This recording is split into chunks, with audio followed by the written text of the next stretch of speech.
The level of respect of guns down here in Texas is so different than how I grew up. Even though you may not have a gun or you may not like guns, it seems like the people down here respect that. They respect that guns are such a deep-rooted tradition. My husband had grown up in Scouts. From a time he was a Cub Scout to a Boy Scout into the venturing and explorer post, he was still very active in the scouting world. So, of course, when we met, I got active as well. I grew up in Girl Scouts. One of the things, obviously, I wanted to continue on was my shooting and instruction. The Boy Scouts of America require any of the instructors in any of the shooting disciplines to have their NRA certification in that particular shooting discipline.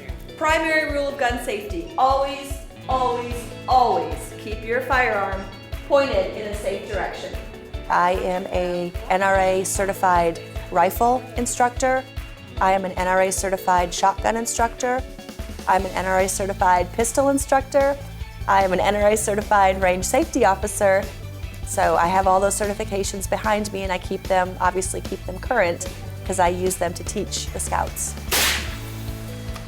I believe that if you start your education as young as you possibly can around outdoor safety, gun safety, your young people, these are our future leaders. These are our future voters. These are the people that have values that we're trying to instill, to build, to strengthen, to solidify their values, and to respect the resource, to respect the firearm, to respect their right as a citizen to own that firearm. And it's critical that we get that education into the young people. Dominic, do this! Look up! I have 4 boys.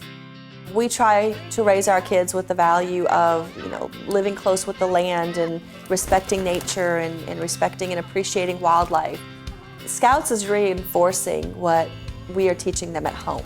Leave no trace, leave it better than you found it. That's their whole mission and motto, and it's such a perfect fit for my boys. And I think if we don't capture our children at this young age and get them excited about the outdoors, get them excited about their living things around them, we're gonna lose them to video games. We're gonna lose that critical connection that our kids have to wildlife.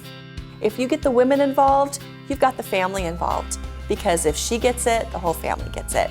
And that herein lies the creation of, I believe, all of the opportunities now for more women to get confident. A lot of women didn't grow up in the outdoors. I look at myself for that example. I didn't necessarily grow up knowing much about guns, knowing anything about guns. I knew I liked them. I knew one day I wanted to own them, but I didn't know where to start. I think too many times women who don't grow up in the outdoors, women who don't grow up around guns, there's a fear there, obviously. If you fear the unknown, if you're not aware of what's out there, if you're not comfortable with what's out there, you tend to avoid it. I want to help educate those people, help show them and build their confidence that you can own a gun. You don't necessarily have to pull that trigger. It's the experience of being out in nature. There are life lessons that I have never learned in a classroom that can only be stumbled upon and worked through and taught and instilled in me in the field. We do everything as a family. I want to make sure that those kids are raised with those family traditions of the outdoors, raised with those values, raised with that ownership. And I know one day is going to come when our boys are going to grow up and move out and have families of their own, and they're not going to want to be hanging out with mom and dad all the time. But for right now, we're going to capture every opportunity we can to keep that together.